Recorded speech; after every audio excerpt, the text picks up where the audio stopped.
नमस्कार दोस्तों, civil job academy के ऑनलाइन प्लेटफॉर्म पर आपका एक बार फिर से स्वागत है। मैं हूं शशांक अग्रवाल।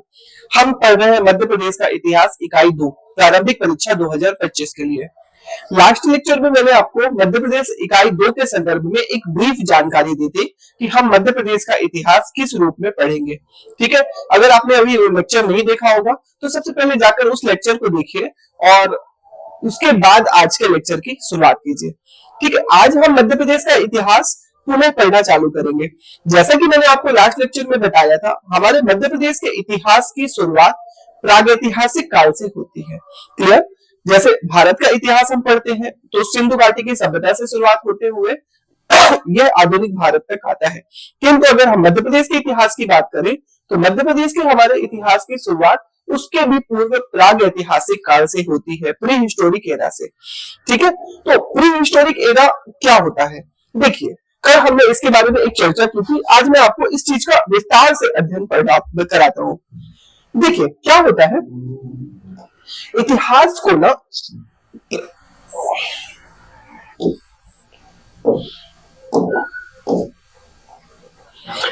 है ना, इतिहास को अध्ययन की दृष्टि से 3 भागों में बांटा जाता है इतिहासकारों द्वारा।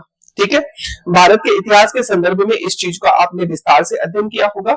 हम यहाँ पे पुनः बताते हैं, इतिहास को लिपि के आविष्कार या प्राप्त जानकारी के स्रोत या ऐतिहासिक वस्तुओं की जानकारी के स्रोत। अब ऐतिहासिक वस्तु क्या होती है? देखिए, किसी भी इतिहास के क्रम की जानकारी प्राप्त करने के हमारे पास अनेक स्रोत होते हैं, अर्थात जो इतिहास की पुस्तकें लिखी जाती है, इतिहास की पुस्तकें लिखने के लिए भी इतिहासकारों को कुछ स्रोतों पर निर्भर रहना पड़ता है। ये स्रोत होते हैं जैसे कोई ऐतिहासिक ग्रंथ हो गया, किसी काल में लिखे गए वेद, पुराण, महाभारत या अन्य ऐतिहासिक ग्रंथ हो सकते हैं, कुछ विदेशी यात्रियों के यात्रा वृत्तांत हो सकते हैं, खुदाई से प्राप्त कुछ अवशेष हो सकते हैं, कुछ रियासतों या राजाओं द्वारा जो अभिलेख स्थापित किए जाते थे, स्तंभ स्थापित किए जाते थे, उन स्तंभ से होते हैं। फिर उसके बाद पुरातात्विक वस्तुओं से इतिहास की जानकारी प्राप्त होती है, साथ ही साथ उस काल के स्थापत्य जैसे महल हो गए, किले हो गए, इमारतें हो गई, इससे हमें इतिहास की जानकारी प्राप्त होती है। इतिहासकार इन्हीं स्रोतों के आधार पर या इतिहास की जानकारी के आधार पर, स्रोतों के आधार पर या लिपियों की खोज के आधार पर इतिहास को 3 भागों में बांटते हैं। पहला होता है प्रागैतिहासिक काल, प्री हिस्टोरिक टाइम, दूसरा होता है आद्य ऐतिहासिक काल और तीसरा होता है ऐतिहासिक काल। कल के लेक्चर में मैंने आपको ये बता दिया था, बहुत शॉर्ट फॉर्म में फिर से बता देता हूं। प्रागैतिहासिक काल इतिहास का वह कालक्रम कहलाता है जब मानव ने किसी भी प्रकार की लिपि का आविष्कार नहीं किया था। क्लियर? मानव प्रायः जंगलों में रहा करता था, कंदमूल खाकर अपना जीवन यापन व्यतीत किया करता था। फिर धीरे धीरे मानव ने आग की खोज की, पहले कंदमूल और पशु पक्षियों का शिकार किया करता था। ठीक है, फिर धीरे धीरे मानव ने आग की खोज की, आग की खोज करने के बाद पहिए का आविष्कार किया, मानव ने पशुपालन करना सीखा, पशुपालन करने के सीखने के साथ साथ फिर मानव ने कृषि करना सीखा, कृषि की खोज हुई, कृषि के साथ साथ मानव स्थायी रूप से रहने लगा, खाना बदोश जीवन धीरे धीरे समाप्त हुआ और मानव स्थायी रूप से समुदाय और बस्तियां बनाकर रहने लगा। अब बस्तियां बनाकर रहने के साथ साथ मानव के जीवन में एक स्थायित्व की शुरुआत होती है, लेकिन मानव ने अभी तक लिखना पढ़ना बोलना, लिखना और पढ़ना नहीं सीखा था। तो इस काल की जानकारी का जो स्रोत होता है ना, वह खुदाई से प्राप्त अवशेषों से हमें इस काल की जानकारी मिलती है। प्रायः खुदाई से प्राप्त हमें अवशेष क्या मिलते हैं? खुदाई से प्राप्त पशु पक्षियों के शिकार करने के लिए छेनी, हथौड़ी इत्यादि का प्रयोग किया जाता था। मानव ने मटके बनाना सीख लिया था, बर्तन जिसको मृद भांड कहा जाता है, तो मिट्टी के बर्तन इत्यादि बनाना सीख लिया था। ठीक है, फिर मानव गुफाओं में रहता था, तो गुफाओं इत्यादि में जैसे भीम बेटका की गुफाएं हो गई, केव्स हो गई, इसमें मानव कुछ चित्र और आकृतियां बनाया करता था। तो हमें इस काल की जानकारी के स्रोत इन्हीं चीजों से प्राप्त होते हैं। इतिहास के इस काल को क्या कहा जाता है? प्राग ऐतिहासिक काल। दूसरा होता है प्रोटो हिस्टोरिक एरा या प्रोटो हिस्टोरिक पीरियड। क्या होता है? इसे आद्य ऐतिहासिक काल के नाम से जाना जाता है। देखिए, धीरे धीरे मानव ने जब बस्तियों के रूप में रहना सीखा तो मानव ने क्या कहा? प्रारंभिक लिपियों का आविष्कार किया, धीरे धीरे मानव ने लिखना सीखा। लेकिन इतिहासकारों ने इस काल में कहा है कि जो मानव ने लिपियों का आविष्कार किया था उन लिपियों को वर्तमान में अभी तक पढ़ा नहीं जा सका है। अर्थात इस काल की भी अगर हमें जानकारी चाहिए तो खुदाई से प्राप्त अवशेषों से ही इस काल की हमें जानकारी मिलती है। इतिहास के इस काल को किस नाम से जाना जाता है? Proto historic period. और तीसरा होता है हिस्टोरिकल पीरियड। हिस्टोरिकल पीरियड क्या होता है? ऐसा इतिहास का कालक्रम, इतिहास का वह कालक्रम जिससे मानव के हमारे लिखित साक्ष्य प्राप्त होते हैं। अर्थात मानव ने प्रारंभिक लिपियां जैसे ब्राह्मी हो गई, खरोष्टी हो गई, देवनागरी हो गई, ऐसी लिपियों की खोज कर ली। मानव ने ग्रंथ लिखने चालू किए। प्रारंभिक ग्रंथों में वेदों को कहा जाता है। जैसे वेद लिखे गए, फिर पुराण लिखे गए, फिर अरण्यक लिखे गए। ऐसे करके फिर समय के साथ कुछ हमारे क्या कहते हैं साहित्यकार आए जिन्होंने अनेक साहित्य, जैसे कालिदास आए, भर्तृहरि, भौभूति, बाणभट्ट जैसे कुछ संस्कृत महान साहित्यकार आए जिन्होंने साहित्यों की रचना की। तो इस काल की जानकारी के स्रोत फिर समय के साथ कुछ विदेशी यात्री आते हैं, उनके यात्रा वृत्तांत होते हैं। तो इतिहास का वह कालक्रम जिसकी जानकारी के हमें लिखित साक्ष्य उपलब्ध है, इतिहास के उस कालक्रम को ऐतिहासिक काल के नाम से जाना जाता है। किस नाम से? Historical period. ठीक है।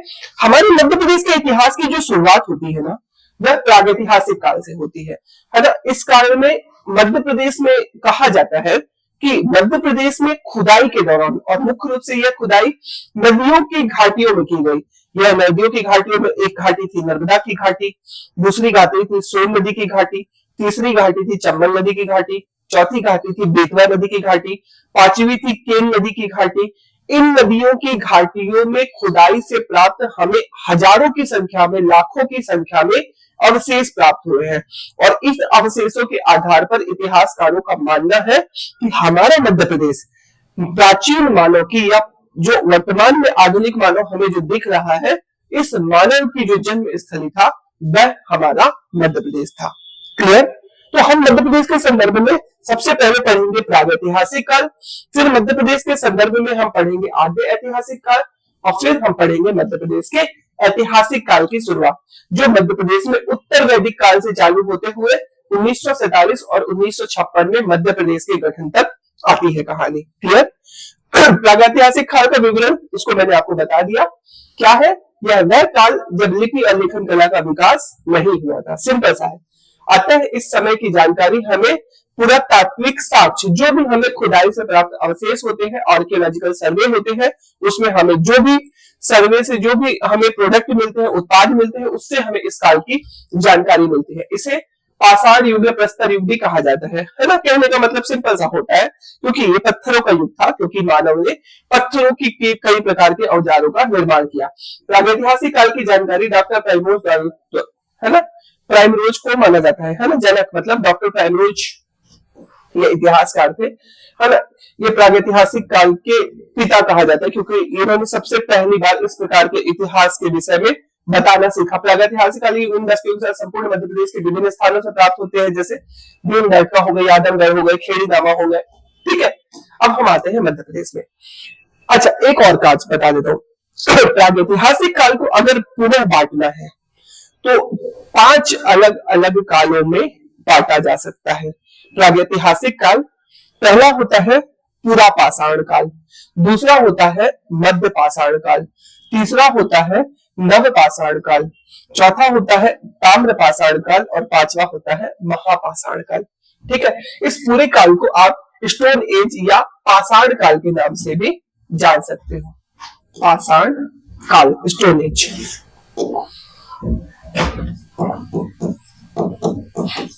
ये था पाषाण काल।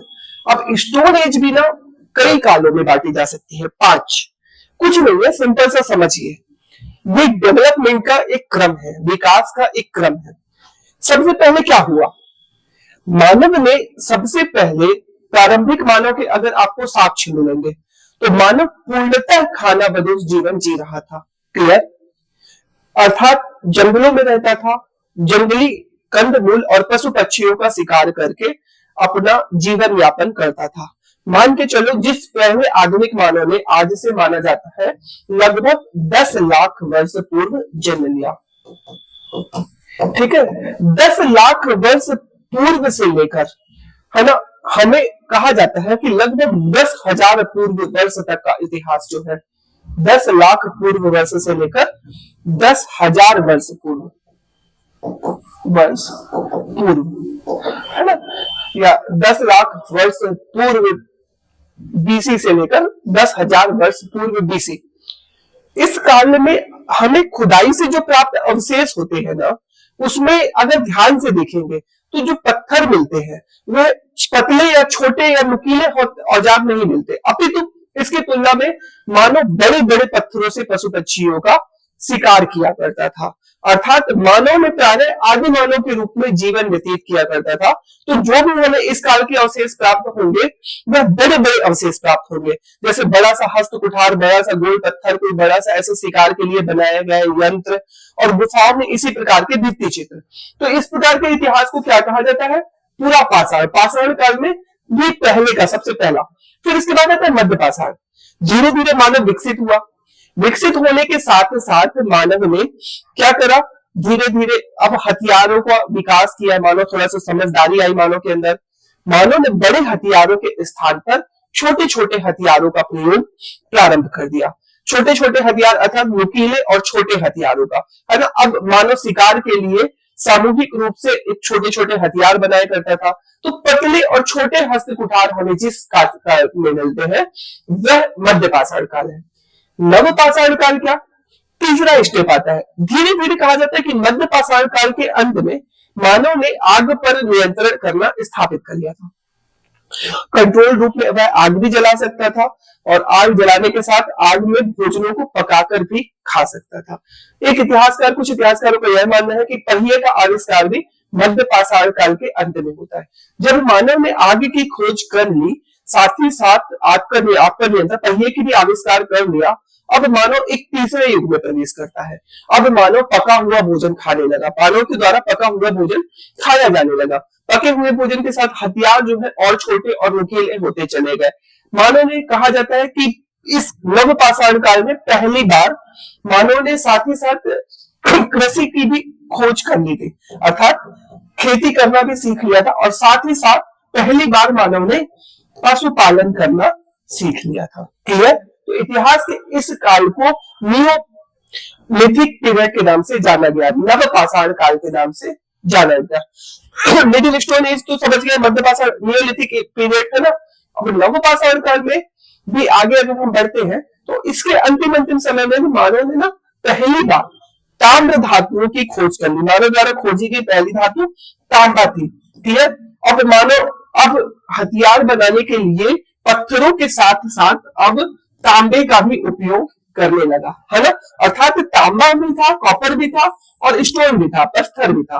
तो जब मानव ने तांबे के साथ पत्थर का भी उपयोग करना प्रारंभ किया तो इतिहास का एक नए युग का प्रारंभ हुआ, जिसे किस नाम से जाना गया? चाल्कोलिथिक एज या ताम्र पाषाण काल। दक्षिण भारत में, है ना, सबसे पहले बात माना जाता है कि लोहे की खोज अतरंजी खेड़ा में हुई थी और इसका सबसे पहले विस्तार दक्षिण भारत में हुआ। तो उत्तर भारत में ये ताम्र पाषाण काल और दक्षिण भारत में यही युग किस नाम से जाना गया? महापाषाण काल। और पाषाण काल का अंत होते होते प्रागैतिहासिक काल का अंत होता है और मानव इतिहास के एक नवीन युग में प्रवेश करता है, जिसे आद्य ऐतिहासिक काल के नाम से जाना जाता है। क्लियर? ये मैंने आपको इतिहास का एक क्रम समझाया। आद्य ऐतिहासिक काल में हम आगे प्रवेश करेंगे, उससे पूर्व मध्य प्रदेश के संदर्भ में क्या हमारा प्रागैतिहासिक काल का इतिहास है हम ये देख लेते हैं। ठीक है? अब देखिए, पाषाण काल के मध्य प्रदेश में प्रमुख स्थल, जैसा कि मैंने आपको बताया कि पाषाण काल के, अच्छा ध्यान दीजिएगा ना, इसमें पूरा पाषाण, मध्य पाषाण या नव पाषाण काल के स्थलों को अलग अलग डिवाइड नहीं किया जा सकता, है ना। जहां पे बड़े हथियार मिले वो मान लिया गया पूरा पाषाण है, जहां पे थोड़े और छोटे हथियार मिले उसे माना गया कि मध्य पाषाण है, और जहां पे आग की खोज इत्यादि के हमें साक्ष्य मिलते हैं, कृषि के साक्ष्य मिलते हैं, पशुपालन के साक्ष्य मिलते हैं, उसे मान लिया गया नव पाषाण। और इसके अंत में जहां जहां हमें धातुओं की खोज मिली, जैसे कायथा वगैरह हो गया, हमें नारदा टोली हो गया जिसके आगे हम पढ़ेंगे, तो जहां पे धातु मिली तो हमने मान लिया कि ये जो बस्तियां हुआ करती थी वो ताम्र पाषाण कालीन बस्तियां हुआ करती थी। क्लियर? तो मध्य प्रदेश के संदर्भ में पाषाण काल के प्रमुख स्थल, जैसा कि मैंने बताया कि मध्य प्रदेश में ना जो नदियों पर घाटियां हुआ करती थी, जैसे नर्मदा नदी की घाटी, सोन नदी की घाटी, चंबल नदी की घाटी, ताप्ती नदी की घाटी, केन नदी की घाटी, ये समस्त घाटियां प्रारंभिक मानव की जन्म स्थली कहलाती है। अर्थात यहाँ पे खुदाई से प्राप्त अवशेषों से हमें इस काल की जानकारी मिलती है। मध्य प्रदेश के संदर्भ में अगर हम बात करें तो मध्य प्रदेश में नर्मदा घाटी पहला स्थल है। कहा जाता है कि पहले आधुनिक मानव ने जिस नदी के तट पर जन्म लिया था वह नर्मदा नदी थी। मध्य प्रदेश में अगर इसके साक्ष्य देखें तो नरसिंहपुर के निकट एक स्थान है भूतारा, जहां पे पाषाणकालीन उपकरण प्राप्त हुए हैं, जो मध्य प्रदेश के सबसे प्राचीन उपकरण, सबसे प्राचीनतम उपकरण माने जाते हैं।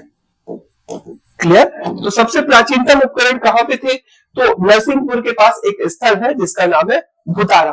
फिर उसके बाद 1935 में डी टेरा एवं पीटरसन ने नर्मदा घाटी पर सर्वेक्षण कर जीवाश्म उपकरणों का विज्ञान बताया। मतलब कहा सिंपल सा है, इसको इसकी भाषा में न जाते हुए सिंपल सा भाषा में समझिए कि जी टेरा तथा पीटरसन नामक दो व्यक्ति थे, है ना। ये आर्कियोलॉजिकल सर्वे ऑफ डिपार्टमेंट में मेंबर हुआ करते थे ब्रिटिश शासनकाल में। इन्होंने पहली बार बताया कि जो नर्मदा घाटी है यही प्रारंभिक मानव की जन्म स्थली थी। अर्थात इस काल में हमें अनेक स्थल मिलते हैं। बाद में हम जानते हैं कि सुपेकर हो गए, एच.डी. संकलिया हो गए, इन्होंने पिपरिया महादेव में खोज की और 860 से अधिक उपकरण प्राप्त किए।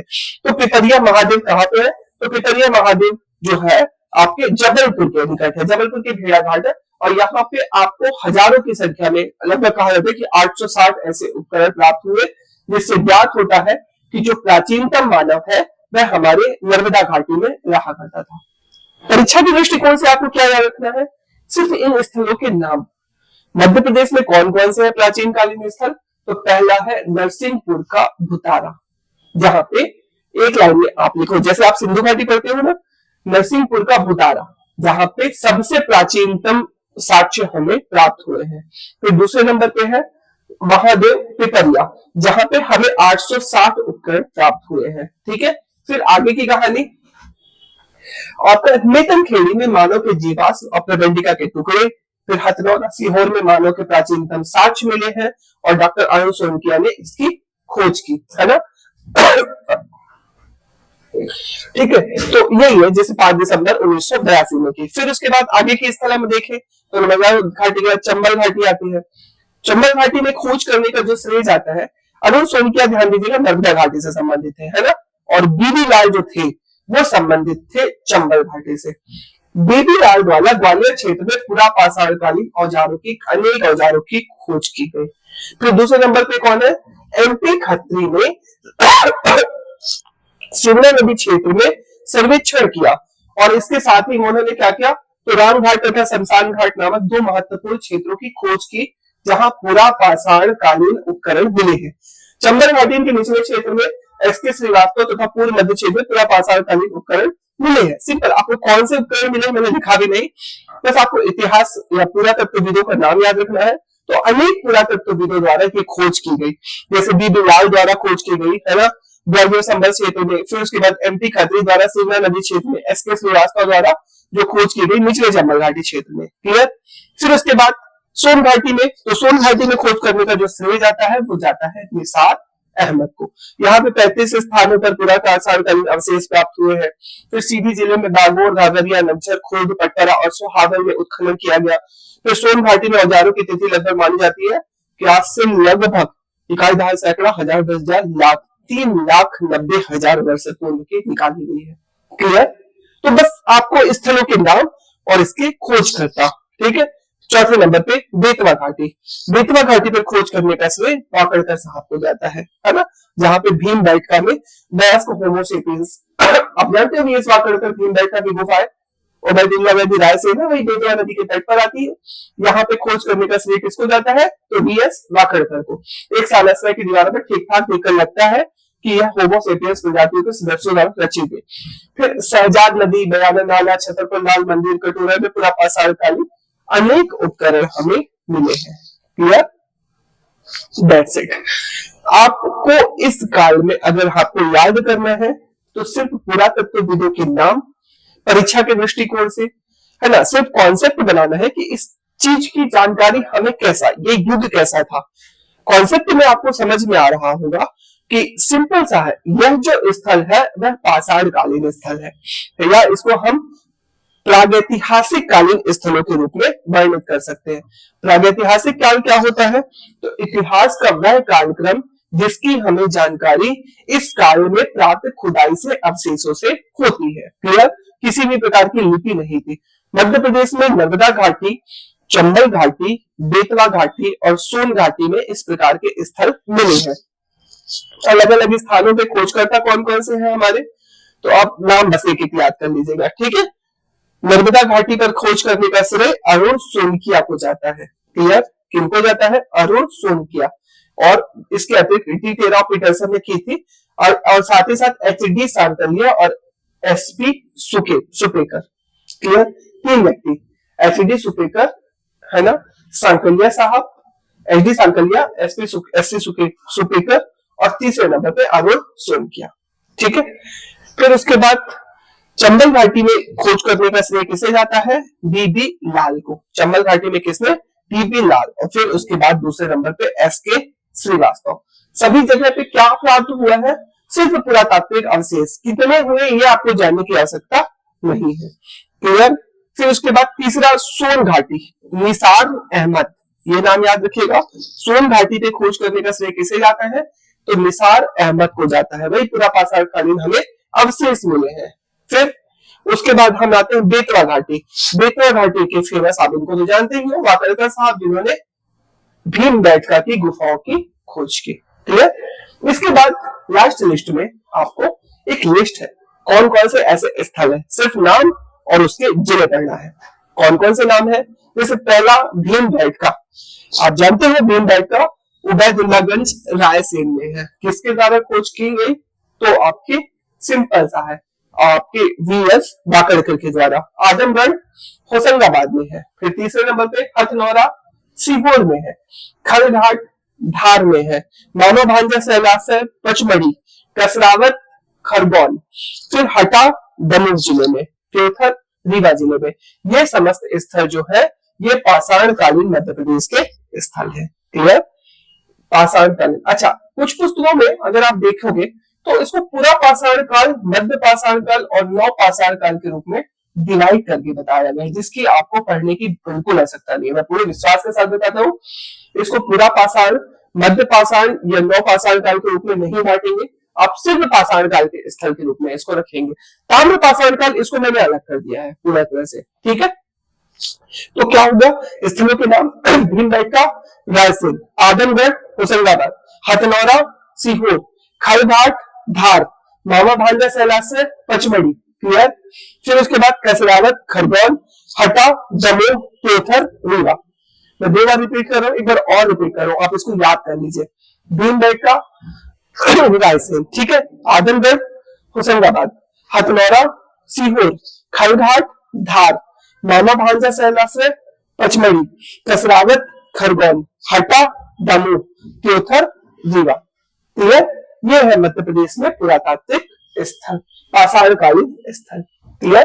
कुछ स्थलों का हमने वर्णन भी किया है, जैसे हालांकि मैं इसको स्थल ना यूनेस्को के रूप में, पर्यटन स्थलों के रूप में पुनः वर्णित करूंगा, लेकिन शॉर्ट में मैंने यहाँ बताने का थोड़ा सा प्रयास किया। जैसे पहला है भीमबेटका, तो हम जानते हैं भीमबेटका कहाँ पे है? तो रायसेन जिले के उबैदुल्लागंज में स्थित पूरा पाषाणकालीन स्थल है। पाषाणकालीन स्थल आप जानते हो उत्खननकर्ता कौन थे? वाकरकर साहब, बाद में डी.वी. मिश्रा भी यहाँ से जुड़े और उन्होंने उत्खनन करवाया। कब खोज की गई? 1957 में। 1962 से यहाँ मानव के शैलाश्रयों की खोज की गई है। बहुत डिटेल में अभी नहीं जा रहे हैं। यहाँ पे 600 से ज्यादा गुफा समूह है ना, आप जानते हैं गुफा समूह है, और इसे यूनेस्को की विश्व धरोहर सूची में शामिल किया गया है। क्लियर? गुफाओं का पूरा पाषाणकालीन मानव के निवास के साथ हस्त कुठार, बिदरणी, एल्यूशियन उपकरण, बहुत सारे उपकरण है। उपकरणों के नाम आप पढ़ नहीं कह सकता, बिल्कुल भी नहीं है।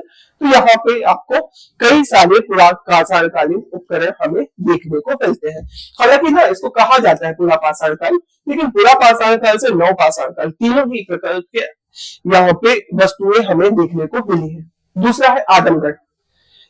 आदमगढ़ हम जानते हैं होशंगाबाद या नर्मदापुरम जिले में है ना। आदमगढ़ के बारे में इसके द्वारा खोज की गई R.B. जोशी और मनोरंजन घोष। दो व्यक्ति हैं, आरवी जोशी और मनोरंजन घोष। यहाँ से क्या साक्ष्य मिले हैं हमें? पशुपालन के साक्ष्य। आदमगढ़ को माइक्रोलिथिक फैक्ट्री, माइक्रोलिथिक फैक्ट्री कुछ नहीं होता, जो नवपाषाण काल के जो उपकरण है ना, वो माइक्रोलिथिक उपकरण के नाम से जाने जाते हैं। माइक्रोलिथिक उपकरण मतलब क्या होते हैं? देखिए, पूरा पाषाण काल में जो अवशेष हुआ करते थे, जिससे पशु पक्षियों का शिकार किया जाता था, वो सारे अवशेष जो थे या पत्थर जो थे वो बड़े थे।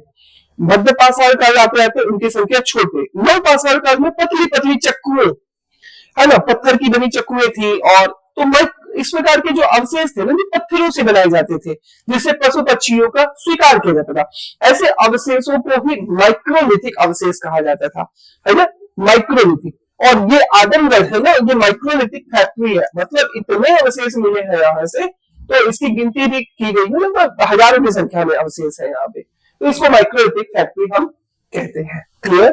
फिर एक हथलौरा, हथलौरा याद रखिएगा, है ना, सांकलिया साहब ने खोज की थी, Arun Sonkiya, sorry, H D Sankalia ने, अरुण सोनकिया साहब ने 1982 में खोज की थी। और यहाँ से एक ये इतनी बड़ी तस्वीर जो है ना, ये मानव की खोपड़ी की तस्वीर में, ये खोपड़ी कहा जाता है कि ये प्राथमिक मानव, आधुनिक मानव ने जब पृथ्वी पर जन्म लिया था उसकी खोपड़ी है, जिसकी आकार जो है मानव की वर्तमान स्केल से 3 गुना बड़ी है। क्लियर? और माना जाता है कि जो स्केल है ना, ये पहले आधुनिक मानव की रही होगी, और इसको एक नाम दिया है उन्होंने। इसको नाम क्या दिया है? इसको नाम दिया है नर्मदा मानव। क्या नाम दिया गया है इसको? नर्मदा मानव नाम दिया गया है। ठीक है, और ये पहले मानव की खोपड़ी है। मानव की खोपड़ी के साथ और हाथी के जीवाश में हथनौरा से प्राप्त मानव को नर्मदा मानव कहा गया है। क्लियर? तो नर्मदा मैन के नाम से इसे जाना जाता है, और ये इसकी खोज किसके द्वारा की गई? सोनकिया साहब के द्वारा, अरुण सोनकिया। क्लियर? तो ये हुआ हमारा काल, जिसे हम किस नाम से जानते हैं? इसे हम इतिहास में प्रागैतिहासिक काल का मध्य प्रदेश कहते हैं। क्लियर? अब आगे बढ़ाते हैं कहानी को। अब देखिए, इसके बाद 2 और काल आते हैं। प्रागैतिहासिक काल में ही मध्य प्रदेश में 2 और काल आते हैं, जिसे ताम्रपाषाण काल और महापाषाण काल के नाम से जाना जाता है। जैसा कि मैंने आपको बताया, नवपाषाण काल के अंतिम चरण में मानव ने धातुओं की खोज कर ली थी। नवपाषाण काल के अंतिम चरण में मानव ने धातुओं की खोज कर ली। अब धातुओं की चूंकि खोज कर ली मानव ने, तो मानव एक नए युग में प्रवेश किया, जिसे इतिहासकारों द्वारा ताम्रपाषाण काल के नाम से जाना गया। ठीक है, जब मानव ने धातुओं की खोज कर ली, तो मानव ने इतिहास के एक नवीन युग में प्रवेश किया, जिसे उत्तर भारत में, और लोहे की खोज के बाद दक्षिण भारत में इसे जिस नाम से जाना गया उसे कहा गया महापाषाण काल। तो ध्यान दीजिए, ताम्रपाषाण काल, जिसे हम मध्य प्रदेश के संदर्भ में हमें पढ़ना है। क्या है ताम्रपाषाण काल? सिंपल, इसको इस रूप में डिफाइन कर सकते हैं कि इतिहास का वह कालक्रम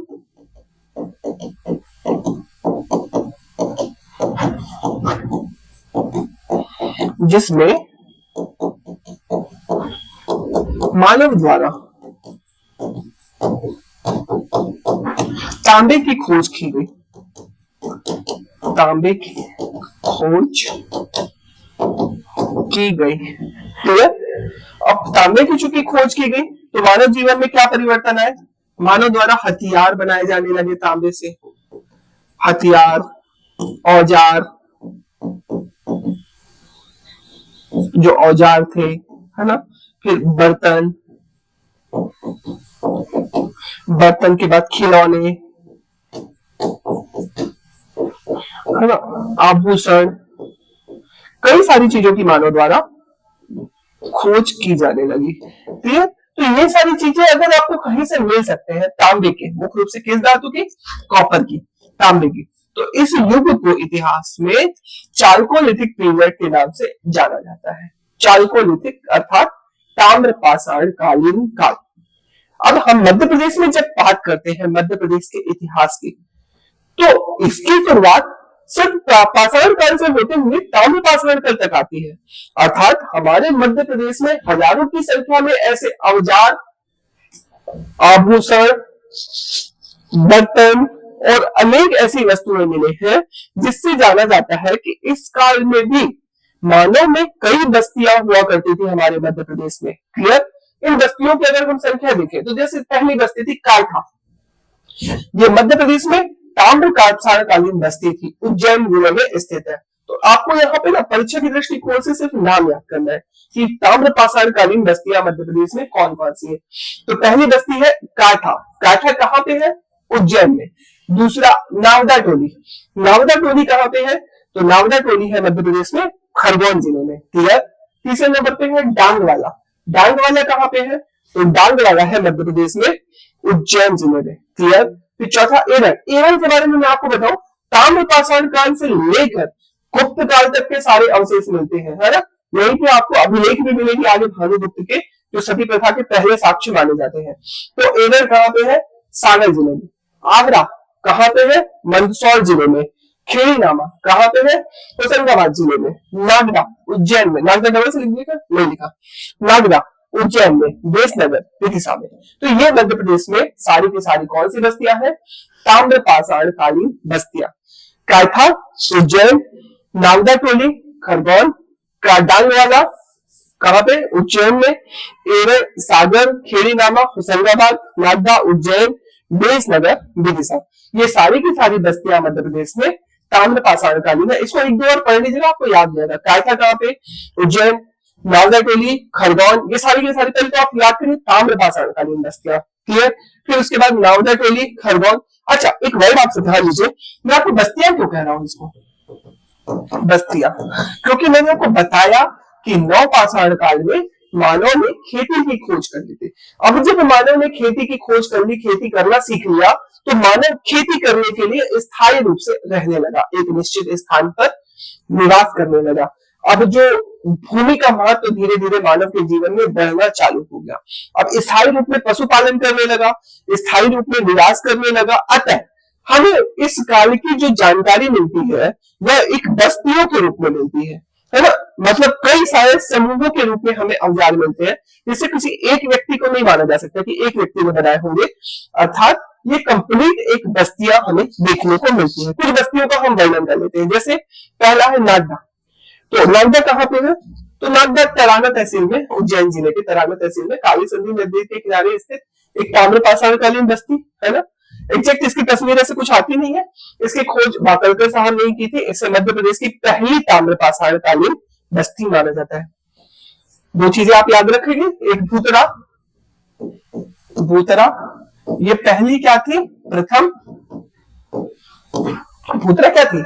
फिर से रिपीट करता हूं, भूतरा पहली पूरा पाषाण कालीन बस्ती, पाषाण कालीन बस्ती डायरेक्ट इसको लिख दो, पाषाण कालीन बस्ती। और पहली ताम्रपाषाण कालीन बस्ती कौन सी थी? नागदा। नागदा तराना तहसील में, उज्जैन में खोज वाकरकर साहब ने की थी। और यहाँ पे क्या मिला है तो मैंने बताया, तांबे के सारे आभूषण, तो तांबे की चूड़ी मिल रही है, बर्तन मिल रहे, कुल्हाड़ी मिल रहा है, तांबे और पत्थर से बने छेनी, हथौड़ी, ये सारी चीजें जो मिल रही है, तो ये ताम्रपाषाण कालीन बस्ती। तो याद रहेगा, पहली बस्ती है नागदा। सेकेंड नागदा टोली कहाँ पे है? खरगोन में, महसर तहसील में, जानते ही हो इसके बारे में। ताम्रपाषाण कालीन स्थल बड़ा फेमस स्थल है ना। इसके खोजकर्ता एच डी सांकलिया थे। यहाँ से ताम्रपाषाण कालीन उपकरण, झोपड़ी नुमा मिट्टी के घर और अनेक साक्ष्य यहाँ पे मिले हैं। तो दूसरा स्थल नागदा टोली कहाँ पे? खरगोन। तीसरा एवर, एवर में किसी एक काल की बस्ती नहीं है, इसकी शुरुआत ताम्रपाषाण काल से होती है और गुप्त काल तक एरर का महत्व रहा। एरर सागर जिले में स्थित है, यह उत्तर से दक्षिण वाले व्यापारिक मार्ग पर स्थित था तथा एरर का महत्व हमेशा बना रहा है। तो सागर जिले में बीना नदी के किनारे स्थित यह ताम्रपाषाण कालीन बस्ती है ना। इसका नाम एरिकेर गुप्त काल में पड़ता है। उत्खननकर्ता इसके कौन थे? कृष्ण दत्त वाजपेयी। यहाँ पे दो कालों के साक्ष्य, ताम्रपाषाण काल के और गुप्त काल के साक्ष्य मिले हैं। ठीक है, फिर ताम्रपाषाण कालीन साक्ष्यों में तांबे की कुल्हाड़ी, सोने के गोल टुकड़े, चित्र, दूसर, मतभांड, वही सारी चीजें, तांबे के सारे अवशेष यहाँ पे हमें देखने को मिलते हैं। ठीक है, फिर बस इस काल को इतिहास में किस नाम से जाना गया? प्रागैतिहासिक काल। इसके बाद एक फैक्ट और बताता हूं और अगले लेक्चर की शुरुआत हम इसी फैक्टर से करेंगे। देखिए, इतिहास में ये चार युग आए, पहला पुरापाषाण, मध्यपाषाण, नवपाषाण और ताम्रपाषाण। ये चारों के स्थलों में खुदाई से प्राप्त हमें अवशेष मिले और संयुक्त रूप से इस काल को इतिहास में प्रागैतिहासिक काल के नाम से जाना गया। मैंने बताया इतिहास को 3 भागों में बांटा जाता है, प्रागैतिहासिक काल का इतिहास, आद्य ऐतिहासिक काल का इतिहास और ऐतिहासिक काल का ऐतिहासिक काल। प्रागैतिहासिक काल इतिहास का वह कालक्रम जिसमें लिपि का आविष्कार नहीं हुआ था। आद्य ऐतिहासिक काल इतिहास का वह कालक्रम जिसमें लिपियों का खोज तो हो गई थी लेकिन इन लिपियों को अभी तक पढ़ा नहीं जा सका है।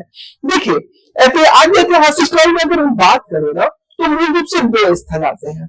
पहला स्थल आता है आपका जिसे कहा जाता है सिंधु घाटी, सिंधु घाटी, और दूसरा जो काल कहलाता है इसे कहते हैं पूर्व वैदिक काल। पूर्व वैदिक काल इतिहास में 2 कालक्रम है इसमें, एक सिंधु घाटी वाले काल और एक पूर्व वैदिक काल। सिंधु घाटी का काल कब से कब तक है तो लगभग माना जाता है 2350 बीसी से लेकर 1750 बीसी, बीसी है ना ये। और पूर्व वैदिक काल 1600 बीसी से लेकर 1000 बीसी। ये वाला इतिहास का जो कालक्रम है ना इसे पूर्व वैदिक काल और उत्तर वैदिक काल के नाम से जाना गया। एक सिंपल सा फैक्ट है, हमारे मध्य प्रदेश में, वन लाइनर फैक्ट, इसको आप याद कर लीजिएगा, हमारे मध्य प्रदेश में किसी भी प्रकार के सिंधु घाटी के स्थल प्राप्त नहीं हुए हैं। संपूर्ण भारत में प्राप्त हुए हैं, आपको पता है कि दक्षिण में महाराष्ट्र में दामाबाद में भी प्राप्त हुए हैं, उत्तर प्रदेश में पूर्वी भाग में अगर देखो तो आलमगीरपुर में प्राप्त हुए हैं, पश्चिम में तो लोथल गुजरात तक है, राजस्थान में कालीबंगा है, सिंध है, नरकाना है, मोहनजोदड़ो है, हड़प्पा है, मतलब पूरे हरियाणा है, हिसार में, झज्जर में है, कई सारे स्थल हमें प्राप्त हुए हैं। एक डिस्क्लेमर है लास्ट में, हमारे मध्य प्रदेश में किसी भी प्रकार के आद्य ऐतिहासिक काल के कोई भी साक्ष्य प्राप्त नहीं हुए, अर्थात 3000 से 1000 ईसा पूर्व के किसी भी प्रकार के साक्ष्य प्राप्त नहीं हुए हैं। अतः एमपी के अंतर्गत, मध्य प्रदेश के इतिहास के अंतर्गत इस काल को पढ़ा नहीं जाता, अर्थात मध्य प्रदेश के इतिहास सीधा शिफ्ट होगा इसके बाद किस काल में, मध्य प्रदेश का इतिहास शिफ्ट होगा इसके बाद आद्य ऐतिहासिक काल के बाद ऐतिहासिक काल में। उम्मीद है आज का लेक्चर आपको समझ में आया होगा। हम अगले लेक्चर में मिलते हैं जहां से मध्य प्रदेश में ऐतिहासिक काल की हम शुरुआत करते हैं, जो मध्य प्रदेश में चालू होगा उत्तर वैदिक काल से। मिलते हैं अगले लेक्चर में, तब तक के लिए जय हिंद।